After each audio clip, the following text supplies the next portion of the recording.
வணக்கம். இது நியூஸ் போஸ்டின் இரவு 8 மணி பிரதான செய்தி. உங்களுடன் இணைந்து கொள்வது சிசரகுமார் கிருஷாந்த் ராஜ். முதலில் தலைப்புச் செய்திகள்.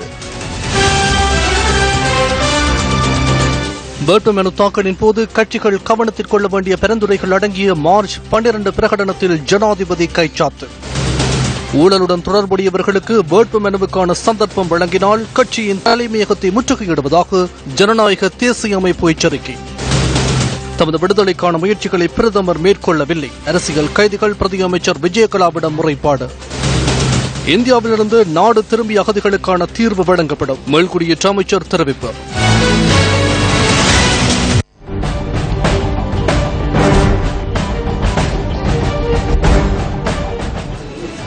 வேட்புமனு தாக்கல் செய்யும் போது அரசியல் கட்சிகள் கருத்தில் கொள்ள வேண்டிய அடிப்படை நிபந்தனைகள் உள்ளடங்கிய மார்ச் 12 பிரகடனத்தில் ஜனாதிபதி மைத்ரிபால சிறிசேன நேற்று கையொப்பமிட்டார். அரசியல் கட்சிகள் வேட்புமனு வழங்கும் போது கருத்தில் கொள்ள வேண்டிய 8 அடிப்படை நிபந்தனைகள் இதில் உள்ளடக்கப்பட்டுள்ளன. ஸ்ரீலங்கா சுதந்திர கட்சியின் தலைவர் என்ற ரீதியில் ஜனாதிபதி மைத்ரிபால சிறிசேன ஜனாதிபதி செயலகத்தில் மார்ச் 12 பிரகடனத்தில் நேற்று கைச்சாத்திட்டார். பெப்ரல் அமைப்பினால் தயாரிக்கப்பட்ட மார்ச் 12 பிரகடனத்திற்கு பொதுமக்களிடம் இருந்து 10 லட்சம் கையொப்பங்களை பெற்றுக் கொள்வதற்கும் அந்த அமைப்பு எதிர்பார்த்துள்ளது.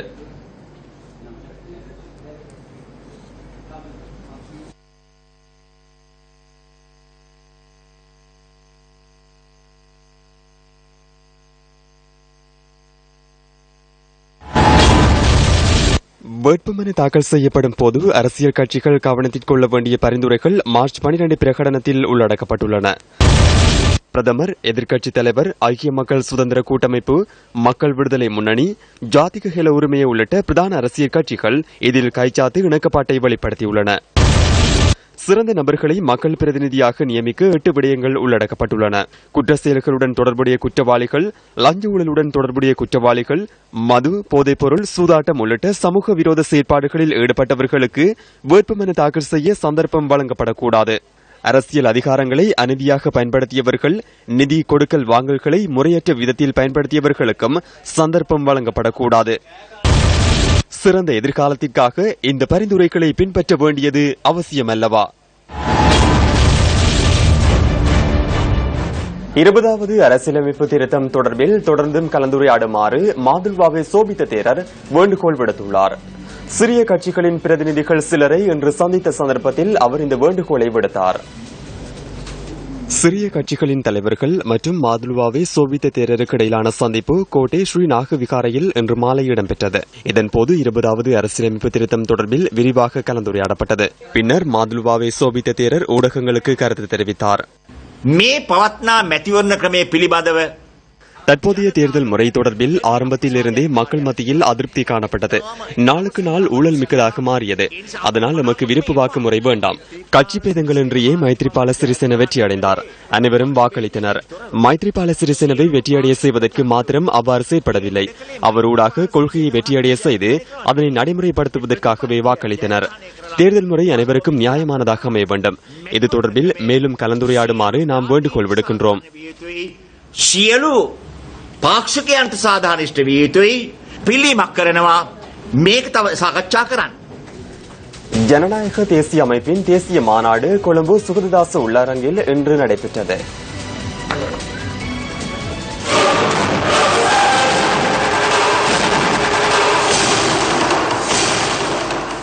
சுகததாச உள்ளக அரங்கில் நடைபெற்ற இந்த மாநாட்டில் மகா சங்கத்தினர், அரசியல் கட்சிகளின் தலைவர்கள் மற்றும் பிரதிநிதிகள் உள்ளிட்ட மேலும் பலர் கலந்து கொண்டிருந்தனர்.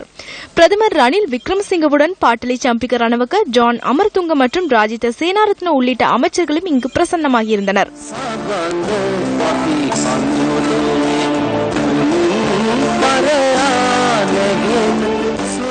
காலச்சென்ற விஜயகுமார துங்க தொடர்பில் இந்த மாநாட்டில் நினைவூட்டல் இடம்பெற்றமை விசேட அம்சமாகும்.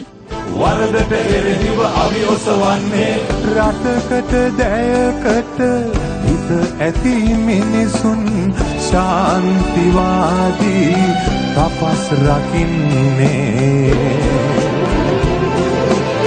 පිට කොඳු බින් මහින්ද මාත්‍යාට මම ඒක අභියෝගයක් කරනවා. 1970 ஆண்டு மஹிந்த ராஜபக்ஷ பெலியத்தவில் தேர்தலில் களமிறங்கியிருந்தால் நான் உங்களிடம் சவால் ஒன்றை விடுக்கின்றேன். உங்களுக்கு மக்கள் பலம் இருக்கின்றது என்றால் பெலியத்தவில் மீண்டும் போட்டியிட வாருங்கள். உங்களுக்கு எதிராக நான் களமிறங்குகின்றேன். பெலியத்தவில் நான் உங்களுக்கு எதிராக போட்டியிட்டு உங்களை தோற்கடிக்கின்றேன். அதனூடாக உங்கள் அரசியல் வாழ்க்கைக்கு முற்றுப்புள்ளி வைக்கின்றேன். இந்த நாட்டில் ஜனாதிபதி, அமைச்சர்கள் ஆகியோரின் புதல்வர்கள் இருக்கின்றனர். அவர்களிடம் சவால் ஒன்றை விடுக்கின்றேன். முடியுமானால் இந்த சுகதாச உள்ளக அரங்கில் 4/1 மக்கள் கூட்டத்தை உங்கள் தந்தையின் ஒத்துழைப்பின்றி கூட்டுமாறு நான் சவால் விடுக்கின்றேன். மஹிந்த அவர்களே, அனைத்து பஸ்களுக்கும் 2 லட்சம் ரூபாய் வழங்கி ஒவ்வொரு நபருக்கும் 2000 ரூபாய் வீதம் வழங்கி மாத்தறைக்கு மக்களை அழைத்து வந்தீர்கள்.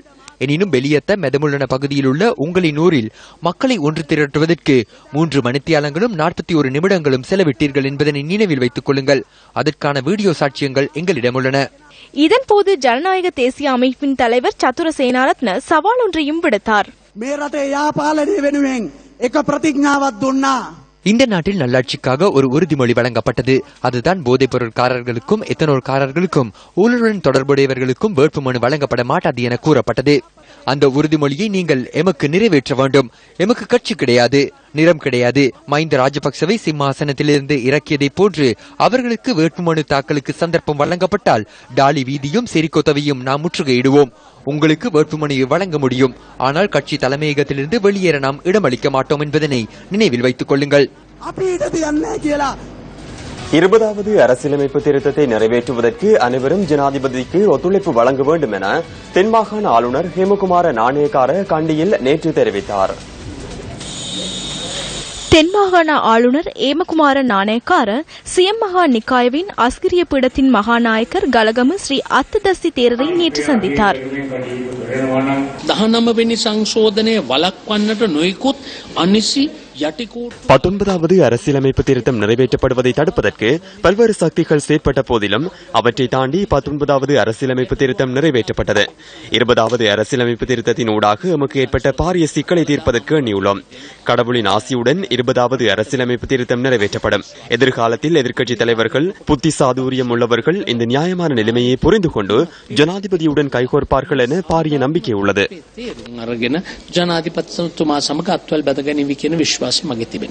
அதனைத் தொடர்ந்து தென்மாகாண ஆளுநர் ஏமகுமார நாணயக்கார சிஎம் மகா நிக்காயவின் மல்வத்து பீடத்தின் மகாநாயக்கர் திப்பட்டுவாவே ஸ்ரீ சுமங்கல தேரரை சந்தித்தார்.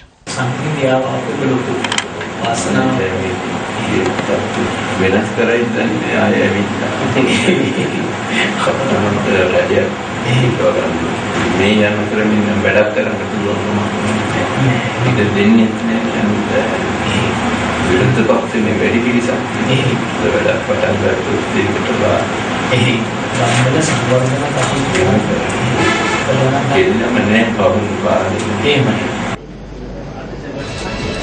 சர்வதேச அகதிகள் தினம் என்றாகும். தமிழ்நாட்டில் உள்ள இலங்கை தமிழ் அகதிகள் தொடர்ந்தும் அகதி முகாம்களிலேயே வாழ்ந்து வருகின்றனர். உலகில் 170 லட்சத்துக்கும் அதிகமான அகதிகளும் புகலிட கோரிக்கையாளர்களும் இருப்பதாக புள்ளி விவரங்கள் கூறுகின்றன. இடம்பெயர்வோருக்கு உதவி செய்ய வேண்டும் என்ற நிலைப்பாட்டில் சர்வதேச நிறுவனங்கள் உறுதியாக உள்ளன. துன்புறுத்தல்களுக்கு அஞ்சி நாட்டுக்கு உள்ளேயும் நாடுகளை தாண்டியும் பல நூற்றாண்டுகளாக பலர் இடம்பெயர்ந்து வருகின்றனர். ரோமாபுரி பேரரசு வீழ்ந்த போதும், பலம் பொருந்திய உலக நாடுகள் முதல் 2ஆம் உலகப் போரின் போதும், வியட்நாம் போர், ஈழப்போர் வரை மக்கள் அகதிகளாக்கப்பட்டனர் என்பது போரின் உக்கிரத்தை எடுத்துரைக்கிறது.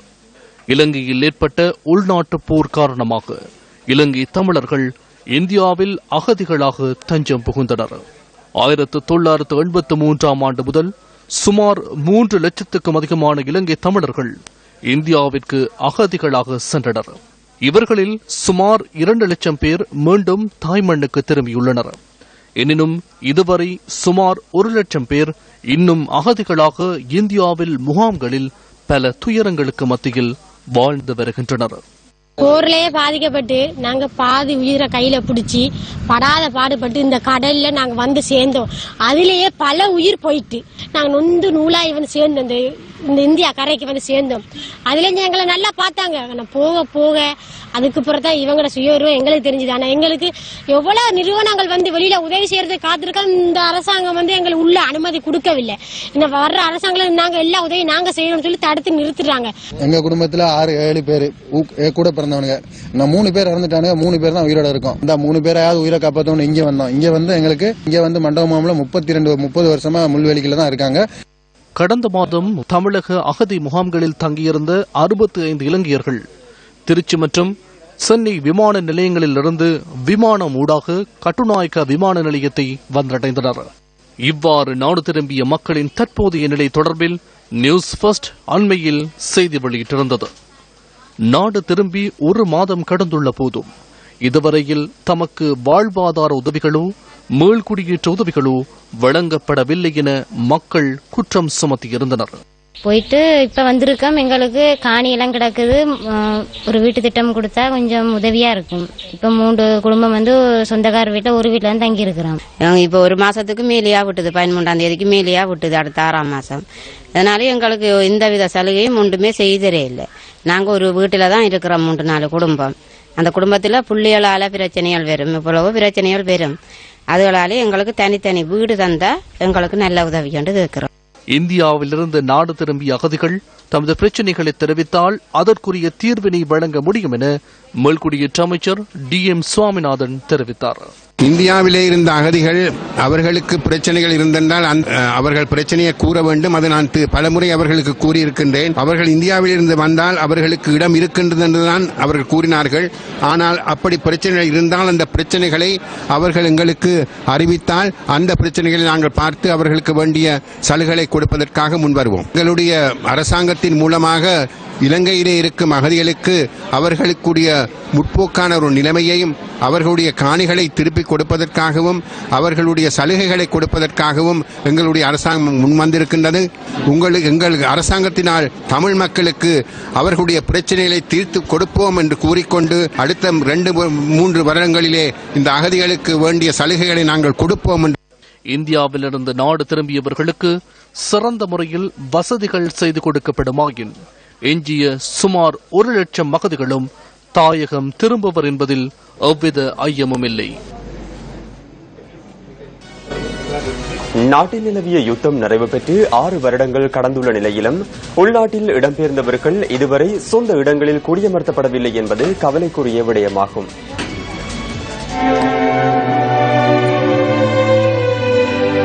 இலங்கையில வந்த புது அரசாங்கம் கூடி எங்களை பாதி நடவடிக்கை எடுக்கவும் இல்லை, வந்து பார்க்கவும் இல்லை.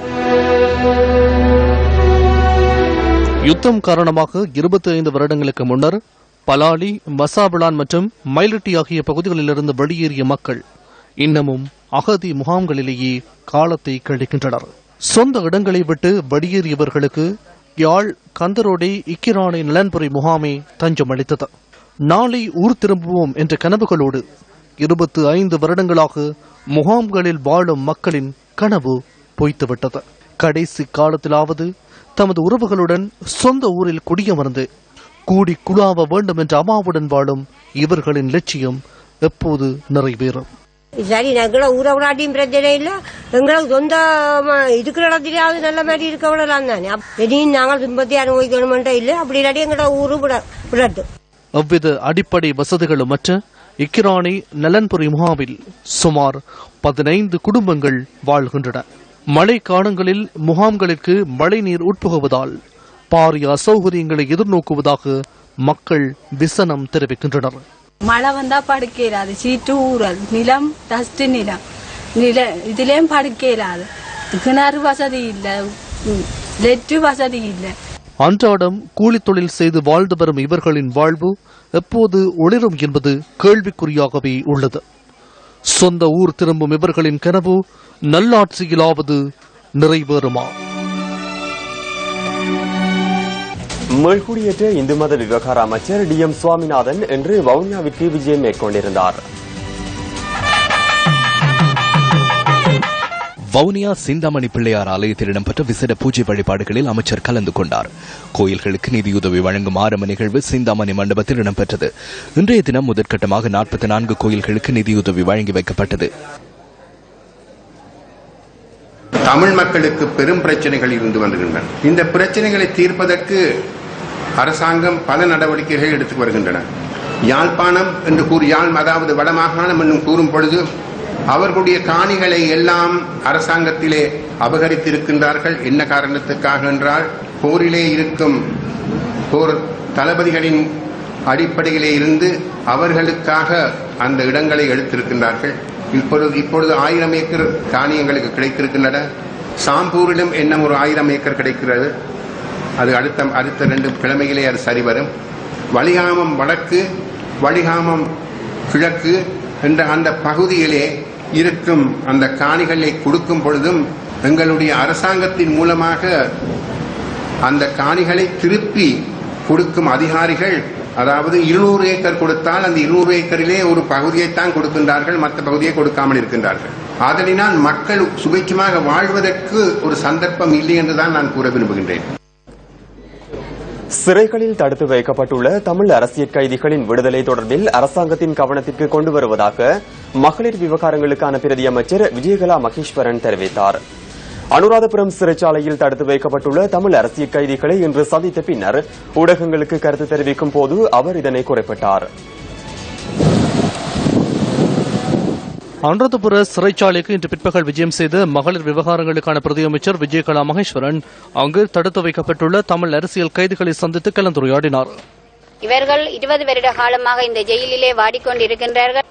எந்தவிதமான புருவம் இல்லாது சந்தேகத்தின் பெயரில் பிடிபட்டோடு எங்கள் தமிழ் அரசியல் கைதிகள் இன்று குடும்பங்களை இழந்து, பிள்ளைகளை இழந்து, அவர்களுடைய குடும்ப நிலையை இன்று ஓட்ட முடியாத நிலையில் குடும்பம் இருக்கின்றது.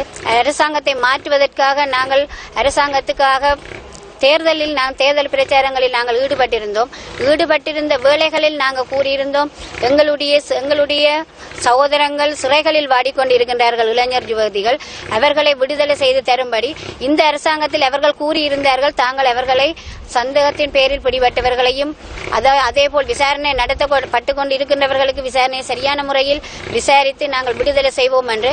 ஆனால் இதுவரை காலமும் இந்த கைதிகள் சம்பந்தமான நடவடிக்கை எதுவும் இந்த அரசாங்கத்தில் எடுக்கப்படவில்லை. அதை நான் இந்த அரசாங்க பிரதிநிதியாக இருந்து கொண்டு கண்டிக்கின்றேன்.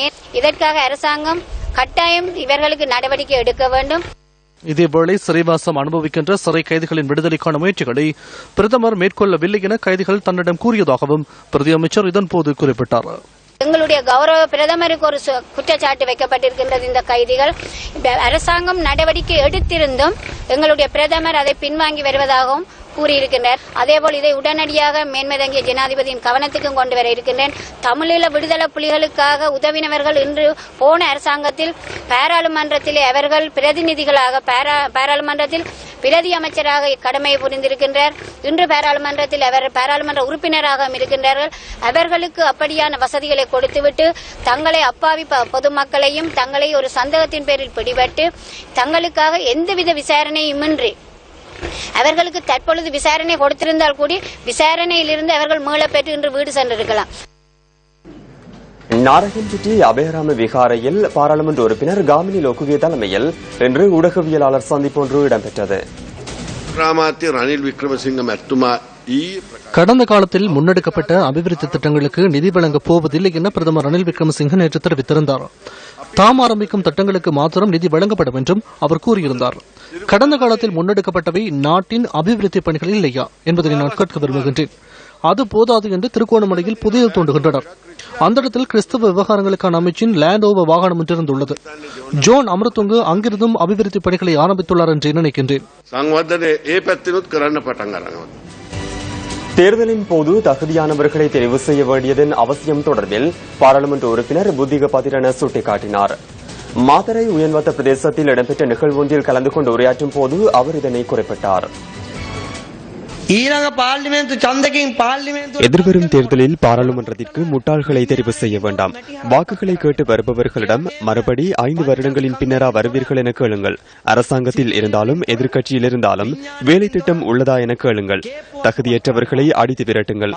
அவ்வாறு செய்யாவிடின் மக்கள் சேவைக்காக பாராளுமன்றத்திற்கோ பிரதேச சபைகளுக்கோ தகுதியானவர்கள் தெரிவாக மாட்டார்கள். மாத்தளை பொது வைத்தியசாலை வளாகத்தில் கண்டுபிடிக்கப்பட்ட மனித புதைகுழி தொடர்பில் முன்னெடுக்கப்படும் வழக்கு மாத்தளை நீதவான் நீதிமன்றத்தில் நேற்று மீண்டும் விசாரணைக்கு எடுத்துக் கொள்ளப்பட்டது. 2012 ஆண்டு நவம்பர் மாதம் 26ஆம் தேதி உயிர்வாயு பிரிவு ஒன்றை நிர்மாணிப்பதற்காக மேற்கொண்ட அகழ்வு நடவடிக்கைகளின் போது இந்த மனித புதைக்குழி கண்டுபிடிக்கப்பட்டது. அதிலிருந்து 155 எலும்புக்கூடுகள் கண்டுபிடிக்கப்பட்டன. இந்த எலும்புக்கூடுகளின் பாகங்களை அமெரிக்காவின் ஆய்வுக்கூடம் ஒன்றுக்கு அனுப்பி பெற்றுக்கொள்ளப்பட்ட சோதனை அறிக்கையின் பிரதியொன்றை பாதிக்கப்பட்ட பிரிவினருக்காக ஆஜரான சட்டத்தரணிகள் ஆய்வு செய்வதற்கு வழங்குவதற்கு கடந்த வருடம் நீதிமன்றம் இணக்கம் தெரிவித்திருந்தது. අගතියටපත් පාර්ශවයෙන් පෙනී සිටිය අපිත් இந்த அறிக்கையில் உள்ள வேறுபாடுகள் தொடர்பில் பாதிக்கப்பட்ட பிரிவினருக்காக ஆஜராகி இருந்த நாம் சுட்டிக்காட்டினோம். பீடா அனலிசின் நிறுவனத்தின் அறிக்கை மற்றும் ராஜசோமதேவனின் அறிக்கைக்கு இடையே பாரிய வேறுபாடுகள் காணப்படுகின்றன. மீண்டும் இந்த சோதனையை வேறொரு நிறுவனத்தினூடாக மேற்கொள்வதற்கான வேண்டுகோளை நாம் அடுத்த வழக்கு விசாரணையின் போது முன்வைக்க உள்ளோம். சுயாதீன நிறுவனம் ஒன்றின் ஊடாக இதனை முன்னெடுக்க வேண்டும்.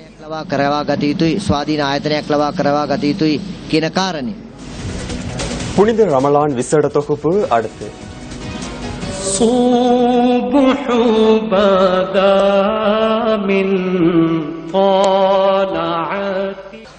இந்த புனித மாதமானது மனிதர்களின் உள்ளங்களை தூய்மைப்படுத்தும் மாதமாகும். நோன்பின் மூலம் மறுமையை வெற்றியடையக்கூடியதாக உள்ளதோடு இறையச்சத்திற்கான ஒரு அடியானாக வாழ வேண்டும் என்பதை உணர்த்துகின்றது. அல்ஹம்துலில்லாஹ். மேலும் இந்த ரமலான் எமக்கு தரக்கூடிய பெரும் படிப்பினை ஒற்றுமை, சுகாதாரத்தை பேணுதல். இந்த ரமலானை இஹ்லாஸோடு பகல் காலத்தில் பசித்திருந்து இரவு நேரத்திலே நின்று வணங்கக்கூடிய இந்த இபாதத்தை ஏனைய காலங்களில் இல்ல, இந்த காலத்தில் நாங்கள் பெற்றோமானால் உடல் ஆரோக்கியத்தை முழுமையாக பெறுகின்றோம். எமக்கு தரக்கூடிய பெரும் படிப்பினை முழு நேரத்தையும் பயன்படுத்தி இஹ்லாஸுடன் நோற்றோமானால் நிச்சயமாக நாங்கள் உடல் ஆரோக்கியத்தை சிறப்பாக பெறக்கூடிய பாக்கியம் எமக்கு இந்த ரமதான் மூலம் கிடைக்கின்றது என்பதையும் இந்த சந்தர்ப்பத்தில் சொல்லிக் கொள்வதில் விரும்புகின்றோம்.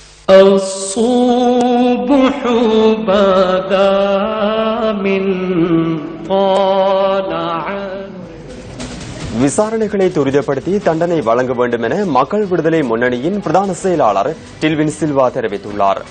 அனுராதபுரத்தில் நேற்று இடம்பெற்ற நிகழ்வு ஒன்றில் கலந்து கொண்டு உரையாற்றும் போது அவர் இதனை தெரிவித்தார். சிறிலிய வங்கி கணக்கு போலியான தகவல்களின் அடிப்படையில் முன்னெடுக்கப்படுகின்றது. ஆகவே முழு குடும்பமும் போலியான வகையில் மக்கள் நிதியை சூறையாடியுள்ளது. இது தொடர்பில் விசாரணை நடத்தும் போது பல்வேறு கருத்துக்கள் பரவி வருகின்றன. ஆகவே ஸ்ரீலங்கா சுதந்திர கட்சியினருக்கு அமைச்சு பதவிகளை வழங்கி ஜனாதிபதி மைத்ரிபால சிறிசேன தற்போது இணைந்து கொள்ள வேண்டியதில்லை. ராஜபக்சவின் சூழ உள்ளவர்களை வீட்டிற்கு அனுப்ப வேண்டும். விசாரணைகளை துரிதப்படுத்தி தண்டனை வழங்க வேண்டும்.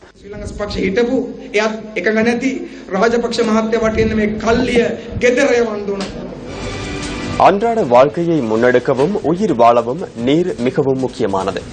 எனினும் நீர்வீழ்ச்சிகள், ஆறுகள், நீர் ஊற்றுக்கள் போன்ற நீரேந்து பகுதிகள் அதிகளவில் காணப்படும் மலையகத்திலும் அன்றாட தேவைகளுக்காக நீரை பெற்றுக்கொள்ள முடியாத அவல நிலையை மக்கள் எதிர்கொண்டுள்ளனர்.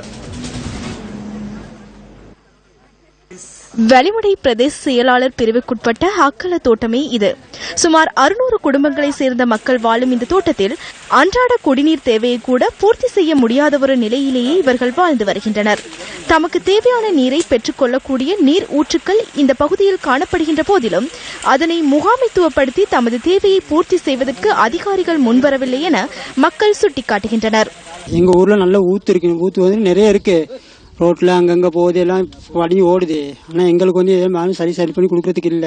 வந்து அதை செஞ்சு தரோம், இதை செஞ்சு தரோம், அங்க வாங்க இங்க வாங்குறோம். போனா ஒண்ணுமே பிரயோஜனத்துக்கு இல்ல.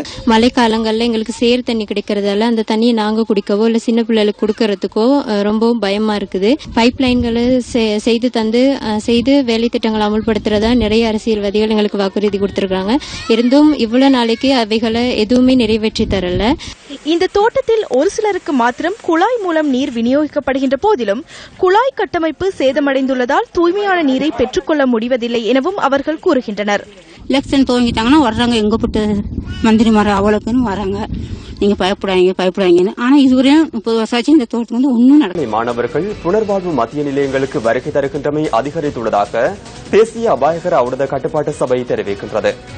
13 வயதுடைய சிறார்கள் கூட போதைப் பொருளுக்கு அடிமையாகியுள்ளதாக கட்டுப்பாட்டு சபையின் பிரதம ஆலோசகர் W. மாரசிங்க தெரிவித்தார். அத்தனகல்ல ஊராப்புல பகுதியில் உள்ள புனர்வாழ்வு நிலையமே இது.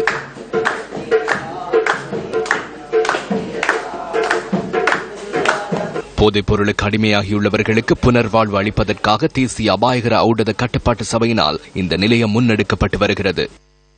இன்று இந்த மத்திய நிலையத்துக்கு சென்ற எமக்கு போதைப் பொருள் தொடர்பான பல்வேறு தகவல்களை பெற்றுக்கொள்ள முடிந்தது. நாட்டில் அரசியல் மாற்றங்கள் ஏற்படுகின்ற சந்தர்ப்பங்களில் போதைப் பொருள் பாவனையில் ஏற்படுகின்ற மாற்றங்கள் குறித்த தகவல்களையும் எம்மால் அறிந்து கொள்ள முடிந்தது. போதைப் பொருள் வர்த்தகத்துடன் தொடர்புடைய அரசியல்வாதிகளின் நடவடிக்கைகளின் பிரகாரம் போதைப் பொருள் சந்தையில் விலை தீர்மானிக்கப்படுகின்றமை குறித்தும் இதன் போது எமக்கு தகவல்களை திரட்டிக் கொள்ள முடிந்தது. ஜனவரி மாதம் 8ஆம் தேதிக்கு பின்னர் இந்த மத்திய நிலையத்துக்கு வருகை தந்தவர்களிடம் நாம் அது குறித்து கலந்துரையாடினோம். நான் பாவித்தேன் 1996 4ஆம் மாதம் 11ஆம் தேதி என் பர்த்டே அன்றைக்கு நான் ஒரு ட்ரிப் போய் நூறலைய ட்ரிப் போய் தான் இதை நான் பாவிச்சது. அப்ப அந்த நேரத்தில் நான் நினைக்கல இது இவ்வளவு ஒரு பெரிய பாரதூரமான விஷயத்துல முடியும் என்று. ஒரு சும்மா ஒரு ஃபன்னுக்கு நாங்கள் இதை பாவிச்சு நாங்கள் பிறகு இதனால ஒரு பெரிய ஒரு அட்டூழியமான, அதாவது மனித இளைஞர் வயசை அழிக்கிற ஒரு கிருமிய, ஒரு வைரஸ் போன்ற ஒரு நோய் ஒன்று தான் இப்ப பரவி கொண்டு வருது. நான் நிறைய சந்தோஷப்படுறேன். இப்படி ஒரு ஆப்பர்ச்சுனிட்டி எங்களுக்கு இந்த அரசாங்கம் தந்ததுக்கு நாங்கள் உண்மைக்கும் தேங்க்ஸ் பண்ண வேணும். එක வைரஸ் එකක් මේක.